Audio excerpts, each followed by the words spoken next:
Hey everyone, it's Friday. I've got 4 things to talk about this week. I read Others by James Herbert, The Look by Christopher Fowler, Prism by Wendy Webb, and Yours Truly, Jack the Ripper by Robert Bloch. Let's start with Others by James Herbert. And I'm going to complain a little bit because this isn't actually a short story. This is just 2 short chapters from James Herbert's 1999 novel, Others. And the publishers of this book, Body Horror, have included it as if it were a short story. So a very similar thing happened to me a couple weeks ago with some of Larry McMurtry's writing. But unlike Larry McMurtry, where I don't have that book, James Herbert's Others, I do have that book, so I was able to look it up. It just appears to be taken from that novel. The part in question, chapters 37 and 38, which is about 380 pages into a 500-page book. I really dislike that publishers do this. At least leave a little bit of a note for readers, right? Say, this is an excerpt from a larger novel. I don't know how often this happens. I'm probably going to complain about it every time it does happen. Okay, so what's the story here? Essentially, we've got this guy, Nicholas Dismas. He's looking through kind of a basement dungeon area, and in each room there's different weird mutated creatures that are somewhat human but also bizarre, misshapen things. Dismas is horrified, but he's also a little bit sympathetic towards them. As I was reading it, of course, I did suspect this was an excerpt or something weird had happened, because there's other characters in the short story, Mary and Joseph. There is friends who sort of help him out a bit. And they're not well established, but, they're at least there in the scene. But at parts, they also talk about other characters again, Michael and Constance, who are not there at all, and, they're just not explained. Right? So that's when I started to think, oh, is this some larger story that I'm not getting the full picture here? Because, of course, these are little threads that in a whole novel would make sense. Reading 2 chapters as a short story, it just doesn't make sense who these people are. With all that being said, this did work as its own excerpt a lot better than the Larry McMurtry thing that I read a couple weeks ago. You could say it was a little bit meandering. There was no resolution, but it mostly made sense, right? I did enjoy reading it. I think it's unfair to readers to not tell them that this is an excerpt from a larger text. And I also think it's not fair to the author to present a chapter from their book as if it were a complete short story. But yeah, this was fairly enjoyable, and I'm looking forward to reading the whole novel at some point. Okay, the next thing I read was also in this body horror book, The Look by Christopher Fowler.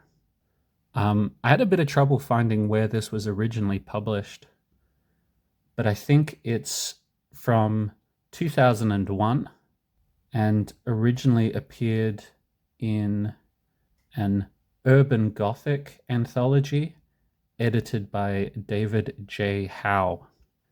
And this urban gothic title appears to be like a TV show tie-in for some horror anthology show that I'd not heard of previously.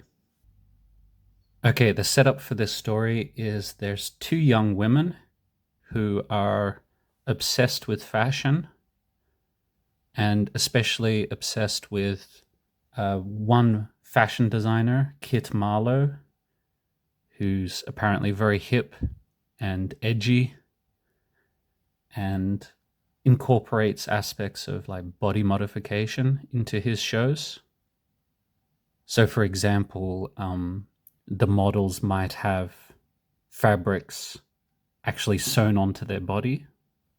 So these two young women are obsessed and sneak into a hotel with the goal of meeting Kit Marlowe and possibly becoming models for him. This short story includes a lot of parody and criticism of high fashion and modeling, and it's about as subtle as a sledgehammer, right? These themes and criticisms are very, very obvious when you read through it, but I was totally fine with that. Yeah, this is a fast-paced, fun horror short story with some pretty grisly details. Okay, next up, I read Prism by Wendy Webb, which first appeared in this anthology in 1995. It's a very short story, only 6 pages, and I can't really discuss it without getting into spoilers, so there's your warning. Now, the start of this short story is very confusing, and I think intentionally so. You're given all these different character names, and sometimes it reads as very vague as to who is doing what. There's a lot of she did this, she did that, confusing use of pronouns when there's multiple characters. So at the end, I think the reveal is that there's really just the one young woman character. She's killed her mother and I think her stepfather, Beau. And when we get all these characters talking to each other, I think it's really just one. It's really just one girl with multiple personality disorder. And the idea is that all the personalities are kind of battling in her head. Yeah, kind of a confusing thing to read. Was the payoff worth it? I don't think so. But at 6 pages, it wasn't painful to read or anything like that. I was just a bit confused. Okay, last thing to talk about today. It's Yours Truly, Jack the Ripper by Robert Bloch. This was first published in an issue of Weird Tales from July 1943. The idea here is that we've got one character, Guy Hollis, who is speaking to his psychiatrist, John Carmody. And Guy Hollis has a weird theory about Jack the Ripper. The idea is that Jack the Ripper is killing people in order to extend his own life, and therefore Jack the Ripper could still be alive. And he thinks the Ripper might be ready to kill again soon. And then you get this kind of fun adventure story or mystery where John and Guy are both investigating the Ripper, trying to figure out who he is, and they think he might be present at a party that they both go to. Yeah, this was a bit of silly fun. I quite enjoyed this one. Yeah, I like what I've read by Robert Bloch so far. All right, and I'm going to rank the short stories. I'll put them into my top 15 list that I've been making. The James Herbert chapters, I like them. I thought they were fine. They don't really work as a short story though. I like what I've read by James Herbert so far. I would just prefer to read this as part of the actual novel. Wendy Webb, Prism, didn't really like this one so much. Definitely won't be making the list. The Christopher Fowler short story, The Look, this was a lot of fun. I'm going to put this at number 8. And the Robert Bloch story I thought was of similar quality. I'm going to put that at number 10. Yeah, both the Bloch and the Fowler I thought had quite a similar feel to them. You know, they're both fast-paced, fun horror short stories. And I don't think many people would be actually frightened or scared by them. You know, they don't have that creeping, uneasy feeling that a lot of the best horror does. They're both just like pulpy and enjoyable. All right, let's pick some new short stories to read. The way this works is very simple.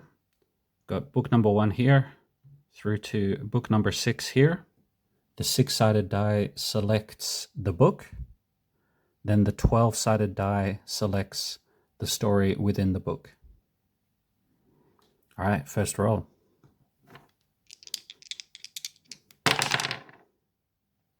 Two and 4. Got the war book, which is good. This one hasn't been selected very much.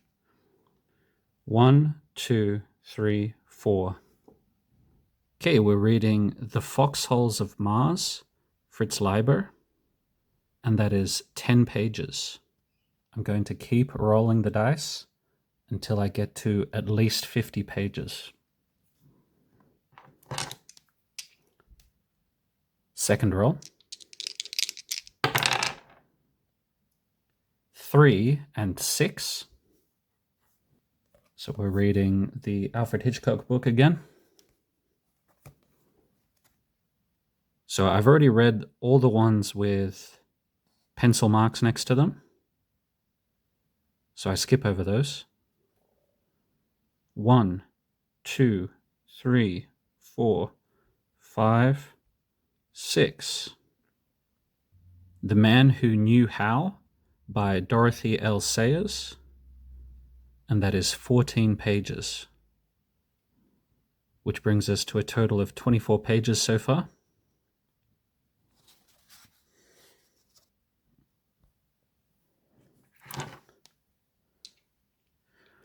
Okay, third roll.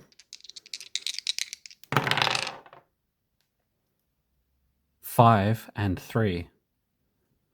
That's the werewolf book.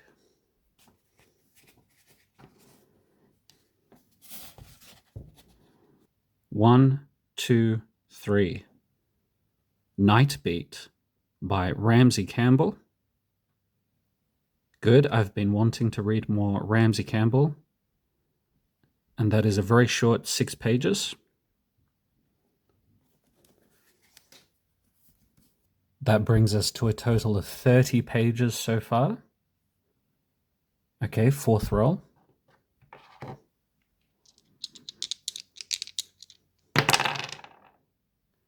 1 and 2. Okay, so I'm skipping over the ones with pencil marks next to them. 1, 2. Okay, we've got a Max Brand story, which is 18 pages long. Okay, we're reading Dust Storm by Max Brand. We're up to 48 pages.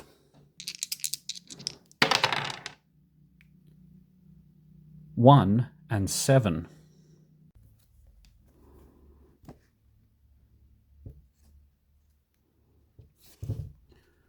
There's not 7 stories left in this book, so I'm just going to pick the last one there, which is Jack Schaefer.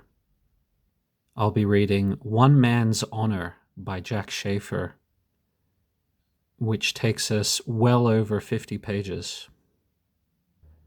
Go read these short stories if you can. I'm most looking forward to Ramsey Campbell and Fritz Leiber.